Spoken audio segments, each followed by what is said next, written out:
میں نے پھر خدا کو ناکام کر دیا ہے، میں نے گناہ کیا ہے، میں نے پھر وہی غلطی کی ہے جو میں نے کئی بار کی ہے۔ کوئی راستہ نہیں کہ خدا مجھے پھر دوبارہ معاف کرے۔ اس طرح کے خیالات یقیناً ایمانداروں کے ذہنوں میں خداوند کے ساتھ چلتے ہوئے کسی وقت داخل ہوتے ہوں گے، اور ہم ان خیالات کو سزا کہتے ہیں۔ یہ تب ہوتا ہے جب آپ کو یقین ہو کہ کسی وجہ سے خدا آپ کو معاف نہیں کرنے والا، کیونکہ شاید آپ نے کئی بار غلطی کی ہے، یا اس لیے کہ آپ کا گناہ بہت بڑا ہے، اس حقیقت کے باوجود کہ خدا نے آپ کو معاف کر دیا ہے۔ اور ملامت بہت بری چیز ہے، اور میں آج اس پر قابو پانے کے طریقے کے بارے میں بات کرنا چاہتا ہوں۔ یہ ہمارے لیے اہم ہے کہ ہم سزا کے خیالات کو رد کر دیں اور یسوع مسیح کو پہچانیں، اور اس نے کلوری پہ جو کچھ کیا وہ ہمارے گناہ کی معافی کے لیے کافی ہے۔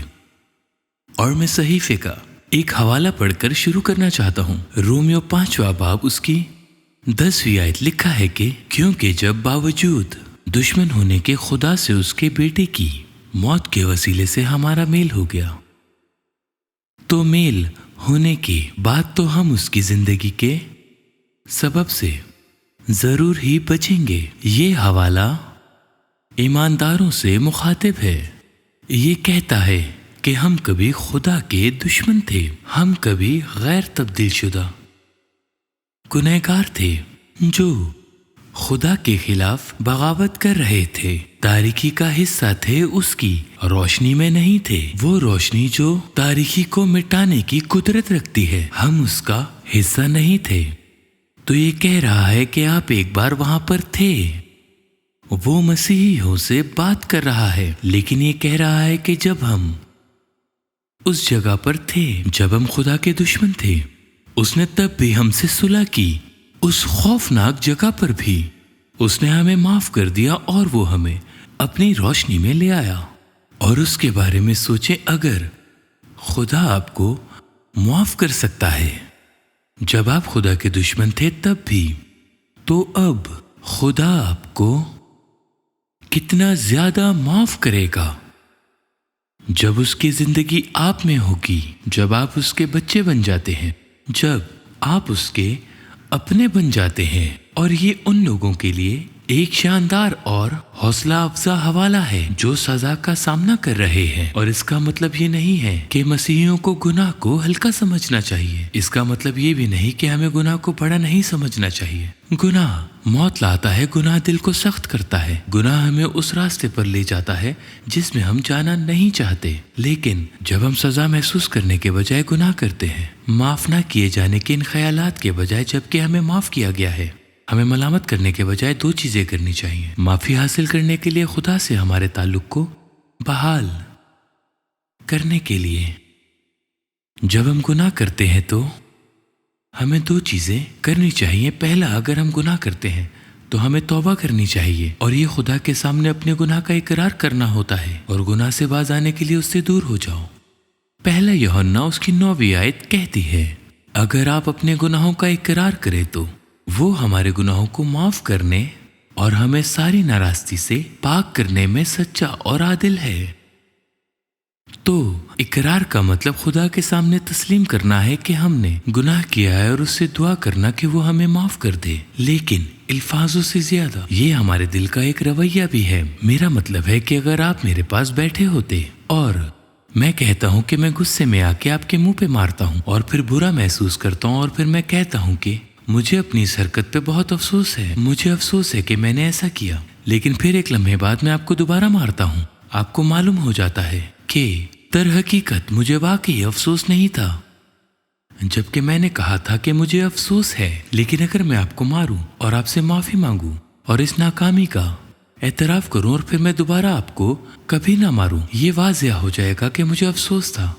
آپ دیکھتے ہیں کہ جب ہم گناہ کا اقرار کرتے ہیں تو یہ گناہ سے منہ موڑنا ہے۔ مجھے پسند ہے کہ بائبل امثال 28واں باب اس کی 13ویں آیت میں کہتی ہے، جو اپنے گناہوں کو چھپاتا ہے کامیاب نہ ہوگا، لیکن جو ان کا اقرار کر کے ان کو ترک کرتا ہے اس پر رحمت ہوگی۔ جب ہم توبہ کرتے ہیں تو ہمیں اپنے گناہ کا اقرار اور اسے ترک کرنا ہوتا ہے، اور جب ہم ایسا کرتے ہیں تو یہ ہمیں دوسری جگہ لے جاتا ہے، اور وہ یہ ہے کہ اپنے دل میں یقین رکھیں کہ خدا نے ہمیں معاف کر دیا ہے۔ جب ہم گناہ سے توبہ کرتے ہیں تو ہمیں یقین کرنے کی ضرورت ہوتی ہے کہ خدا نے ہمیں معاف کر دیا ہے۔ اس کا اطمینان حاصل کریں اور اس کی خوشی حاصل کریں۔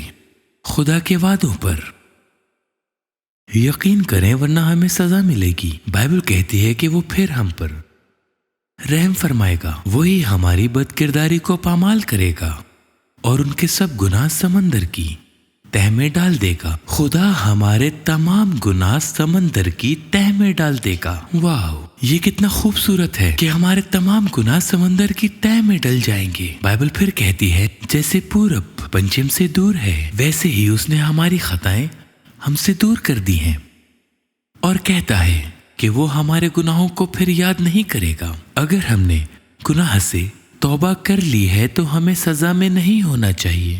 ہم سزا سے آزاد ہو چکے ہیں۔ توبہ کرنے کے سبب سے ہمیں کلام مقدس پر ایمان رکھنا چاہیے اور ایمان رکھنا چاہیے کہ خدا ہمارے گناہوں کو دوبارہ یاد نہیں کرتا۔ ہم خدا کے دل کو دیکھتے ہیں جب شاگرد یسوع سے بات کر رہے تھے اور یسوع نے ان سے کہا جب تمہارا بھائی تمہیں ناراض کرے تو اسے 70 بار معاف کرو۔ وہ اس سے پوچھتے ہیں کہ ہمیں کتنی بار اپنے بھائی کو معاف کرنا چاہیے۔ یسوع نے کہا 70 بار کے 7 گنا معاف کرو۔ دوسرے لفظوں میں دیکھا جائے تو یہ لامحدود ہے کہ آپ مسیح میں اپنے بھائی یا بہن کو معاف کر دیں جب انہوں نے آپ کو ناراض کیا ہے، اور یہ ہم پر خدا کے دل کو ظاہر کرتا ہے۔ ہم شاید خدا کو ایک خاص حصے میں بار بار ناراض کر رہے ہیں اور ہم اپنی زندگی کی کمزوری پر قابو پانے کی کوشش کر رہے ہیں۔ خدا ہمیں 70 بار 7 گنا معاف کرتا ہے۔ جب ہم توبہ کرتے ہیں تو خدا ہمیں معاف کرتا ہے اور وہ صبر کرتا ہے اور اس کی رحمت ہمیشہ قائم رہتی ہے۔ پھر سے یہ گناہ کرنے کی وجہ نہیں ہے۔ برائے مہربانی مجھے غلط سمجھنے کی کوشش نہ کریں۔ میں گناہ کو چھوٹی چیز بنانے کی کوشش نہیں کر رہا، یہ نہیں ہے۔ ایک گناہ ابدی موت اور جہنم کے لائق ہے۔ ایک جھوٹ، ایک ہوس پرست سوچ، ایک بغاوت کا عمل، یہ اتنا برا ہے کہ یسوع کو صلیب پر جانا پڑا۔ یہ اتنا برا ہے کہ لوگ ان چیزوں کے لیے جہنم میں جاتے ہیں۔ یہ ہلکے میں لینے والی کچھ چیز نہیں ہے، لیکن جب ہم گناہ سے توبہ کرتے ہیں تو ہمیں خدا کی معافی کو قبول کرنا چاہیے۔ وہ معاف کر دے گا، وہ ان لوگوں کے گناہوں کو بھول جائے گا جنہوں نے اپنے گناہوں سے سچی توبہ کی ہے۔ اب شیطان نہیں چاہتا کہ آپ اس پر یقین کریں۔ بائبل مکاشفہ 12 باب میں کہتی ہے کہ شیطان بھائیوں پر الزام لگانے والا ہے۔ یہ وہ اصطلاح ہے جو وہاں استعمال ہوا ہے۔ بھائیوں پر الزام لگانے والا شیطان کیا کرتا ہے؟ وہ آتا ہے اور وہ آپ کے ماضی کی ناکامیوں کو آپ کے ذہن میں ڈالنا چاہتا ہے۔ ان گناہوں اور غلطیوں کو جو آپ نے کی ہیں وہ سامنے لاتا ہے، جو کہ خدا کو مزید یاد نہیں۔ جس وجہ سے وہ ایسا کرتا ہے اس کی کئی وجوہات ہیں، اور ایک وجہ یہ ہے کہ اگر آپ مانتے ہیں کہ خدا نے آپ کو معاف نہیں کیا تو آپ لوگوں کو کیسے بتائیں گے کہ یسوع آپ کے گناہوں کو معاف کر سکتا ہے؟ اگر وہ آپ کو قائل کرتا ہے اور آپ کے ذہن میں سزا کے خیالات کو لاتا ہے اور آپ کو یقین دلاتا ہے کہ خدا نے آپ کو معاف نہیں کیا، کہ آپ کا گناہ آپ کی زندگی میں اب بھی ہے، تو آپ دوسروں کو کیسے بتائیں گے کہ یسوع آپ کو معاف کر سکتا ہے؟ وہ آپ کو نیچے کی طرف لاتا ہے اور آپ کو انجیل کی خوشخبری سنانے سے روکتا ہے۔ ایک اور وجہ کہ وہ کیوں بھائیوں پر الزام لگانے والا ہے، اور وہ چاہتا ہے کہ آپ سزا میں رہیں۔ وہ آپ کا اطمینان اور خوشی چرانا چاہتا ہے۔ وہ آپ کے اطمینان اور خوشی پر مہر لگانا چاہتا ہے۔ وہ آپ کے اور خدا کے تعلقات کو نقصان پہنچانا چاہتا ہے۔ اگر آپ سزا میں رہ رہے ہیں تو آپ کے خدا کے ساتھ تعلق اچھے نہیں ہو سکتے۔ آپ اچھی دعا کو زندگی نہیں گزار سکتے، آپ اس کی عبادت نہیں کر سکتے اور معاف کرنے کے لیے شکریہ ادا نہیں کر سکتے۔ اور اگر آپ سزا میں رہ رہے ہیں تو جو اس نے آپ کی زندگی میں اچھے کام کیے ہیں ان کے لیے اس کا شکریہ ادا کریں۔ اور ایک اور وجہ کہ وہ بھائیوں پر الزام لگانے والا کیوں ہے اور کیوں چاہتا ہے کہ آپ سزا میں رہیں، کیونکہ یہ آپ کے دوبارہ گناہ کرنے کا سبب بننے والا ہے۔ آپ دیکھتے ہیں کہ جب آپ گناہ کرتے ہیں تو آپ کو برا محسوس ہوتا ہے، آپ سزا میں چلے جاتے ہیں، اور اس برے احساس سے بچنے کے لیے اور اس پچھتاوے کے احساس کو محسوس نہ کرنے کے لیے کہ میں یقین نہیں کر سکتا کہ میں نے دوبارہ یہ کیا ہے۔ اس برے احساس سے بچنے کے لیے آپ دوبارہ گناہ میں چلے جاتے ہیں، جیسا کہ لوگ اسے ان لوگوں کے ساتھ دیکھتے ہیں جو فحش نگاری یا شراب نوشی کے عادی ہیں۔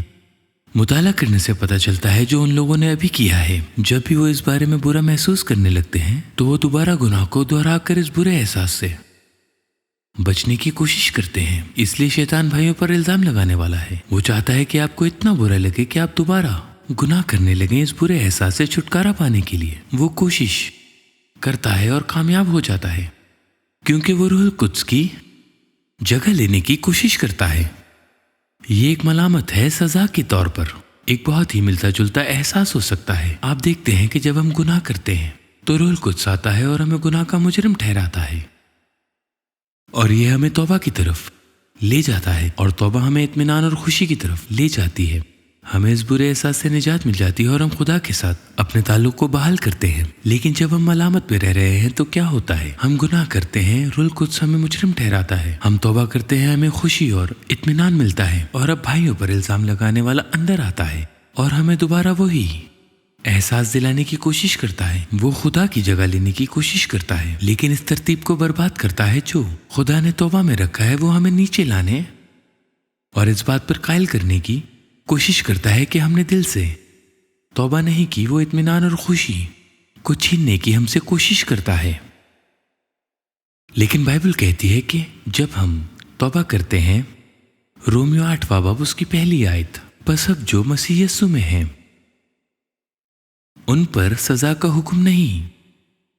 شیطان جو آپ کے بارے میں کہتا ہے وہ سچ نہیں ہے۔ اگر آپ مسیح یسوع میں ہیں تو اسے رد کریں اور تسلیم کریں کہ آپ نے گناہ سے توبہ کر لی ہے، اور یہ کہ مسیح یسوع کا صلیب پر جانا آپ کے لیے کافی ہے۔ وہ جو یسوع نے کلوری پر کیا وہ آپ کے گناہوں کی معافی کے لیے کافی ہے۔ آپ کہتے ہیں کہ مسیح کی قربانی آپ کے لیے کیسے کافی ہے؟ ہمارے لیے اس کو سمجھنا مشکل ہے نا؟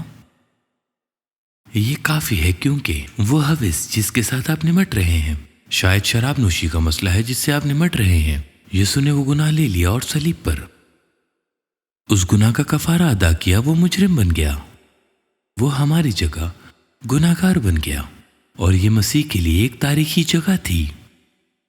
یہ اس کے لیے خوفناک تجربہ تھا کہ اس نے ایسی تکلیفیں برداشت کی ہیں جو اس زمین پر نہ کبھی کسی نے کی اور نہ کبھی کوئی کر سکتا ہے۔ یہ وہ مقام تھا جہاں اذیت سب سے اونچی جگہ پر تھی۔ یہ وہ کلوری کا مقام ہے جسے دکھ کا مقام کہا جاتا ہے۔ اسے مارا گیا، اس کا مذاق اڑایا گیا، یسوع کی تصحیح کی گئی۔ سب سے بری بات وہ یہ تھی کہ وہ اپنے باپ سے جدا ہو گیا۔ یسوع کو صلیب پر کیلوں سے جوڑا ہوا تھا، اور یہ کہنا کہ یہ کافی نہیں ہے تو یہ مسیح کی توہین ہے۔ یہ کہنا کہ جو کچھ اس نے صلیب پر کیا وہ میرے گناہ کو معاف کرنے کے لیے کافی نہیں ہے، جو اس دن اس پر ہنس رہے تھے، یہ یسوع کے لیے اس سے بھی بڑی توہین ہے۔ جو کام مسیح نے کیا وہ کافی ہے۔ اس نے جو کچھ بھی کلوری پر کیا اس سے ہمیں معاف کرنے کی اجازت دی گئی۔ ہم اس سے پہلے خدا کے سامنے مجرم تھے۔ ہم ایسے تھے جیسے عدالت میں مجرم پائے گئے، لیکن خدا معافی دیتا ہے۔ ایک آدمی تھا جو 1830 کے دور میں امریکہ میں رہتا تھا، اور وہ ایک بہت بڑا مجرم تھا، اور یہ ایک سچی کہانی ہے۔ اس نے لوٹ مار کی تھی، اس نے لوگوں پر حملہ کیا تھا، اس نے کبھی بھی کسی کو قتل نہیں کیا تھا، لیکن اس نے بہت برے کام کیے تھے۔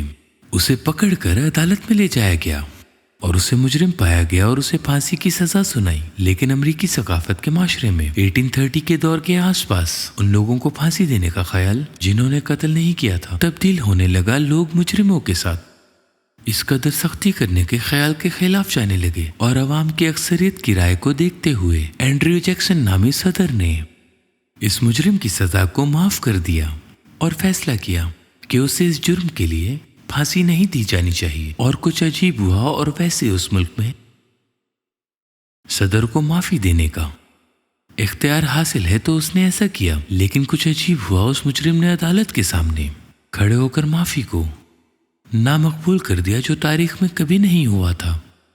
اور عدالت کو معلوم نہیں تھا کہ اب کیا کرنا ہے۔ کیا ہم اسے معافی لینے پر مجبور کریں اور اسے جیل بھیج دیں اور اسے پھانسی نہ دیں؟ اگر وہ معافی نہیں چاہتا تو اسے پھانسی دے دیں۔ وہ نہیں جانتے تھے کہ وہ کیا کرے، اس لیے اسے بڑی عدالت لے گئے، سپریم کورٹ۔ اور سپریم کورٹ حیران رہ گئی، وہ نہیں جانتے تھے کہ کیا کرے، لیکن مباحثے کے بعد انہوں نے یہ فیصلہ کیا۔ یہ کچھ وہ جملے ہیں جو ان کی لکھت میں ہیں۔ انہوں نے کہا کہ معافی فضل کا ایک عمل ہے اور قبولیت کے بغیر مکمل نہیں ہوتا۔ انہوں نے کہا ایسا لگتا ہے کہ یہ مقدمہ عدالت میں دوبارہ پھر کبھی نہیں آئے گا۔ ایسا لگتا ہے کہ معافی کو کوئی بھی رد نہیں کرے گا، لیکن یہ قبول کیے بغیر مکمل نہیں ہوتا، اور اگر کوئی معافی قبول نہیں کرتا اسے مر جانا چاہیے۔ خیر، اس مجرم کو پھانسی دے دی گئی کیونکہ اس نے معافی قبول نہیں کی تھی۔ یہ شاید امریکی تاریخ کا سب سے عجیب عدالتی مقدمہ تھا۔ آپ جانتے ہیں اس نے مجھے کیا سوچنے پر مجبور کر دیا؟ کیا یسوع ہمیں معافی کی پیشکش کرتا ہے جیسا کہ صدر نے اس مجرم کو کی تھی، لیکن کوئی بھی ہمیں اسے قبول کرنے پر مجبور نہیں کرتا۔ خدا نے ہمیں آزاد بنایا ہے، اس نے ہمیں آزاد مرضی کا اختیار دیا ہے۔ اس دنیا میں لاکھوں لوگ ہیں جنہیں معافی تو دی گئی ہے لیکن وہ اسے قبول نہیں کرتے۔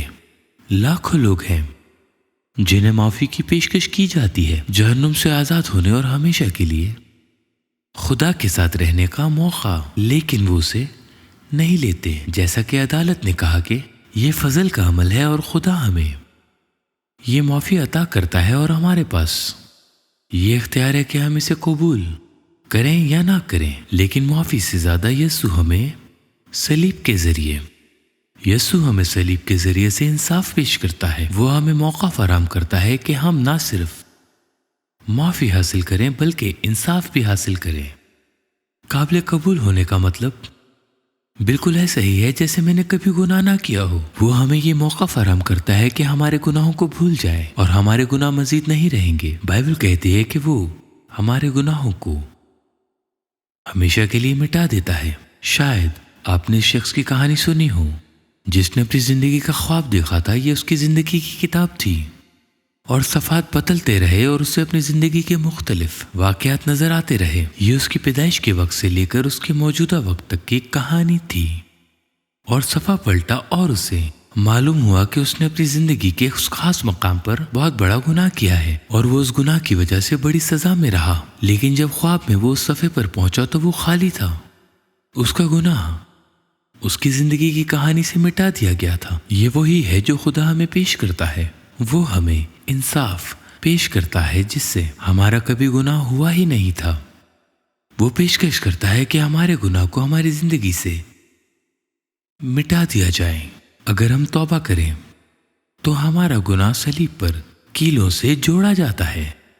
یسوع ہمارے گناہ کا جرمانہ ادا کرتا ہے، اور یہ ایسا ہی ہے جیسے ہم نے کبھی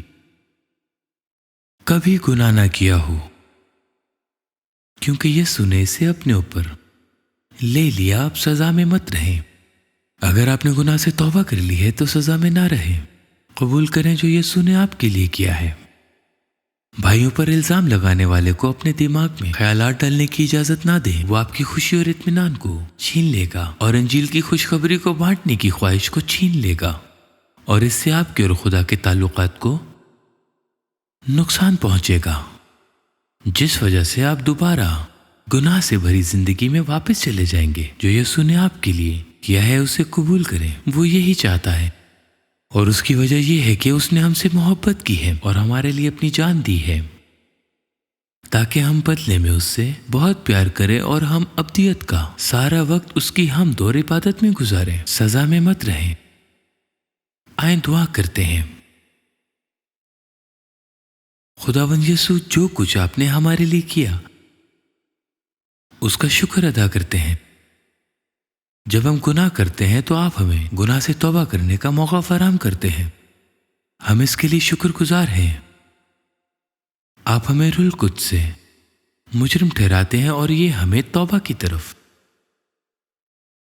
لے جاتا ہے ہم شکر گزار ہیں کہ آپ نے کلوری پر ہمارے لیے جو کچھ بھی کیا، اس وجہ سے آپ نے ہمیں موقع فراہم کیا۔ ہم میں سے ہر ایک کو فضل عطا کریں تاکہ ہم اس جال میں نہ پڑیں جس میں شیطان ہمیں پھنسانا چاہتا ہے۔ ابلیس کے الزامات کو رد کرنے میں ہماری مدد کریں اور آپ کی دی گئی معافی کو قبول کرنے میں ہماری مدد کریں، یسوع کے نام میں، آمین۔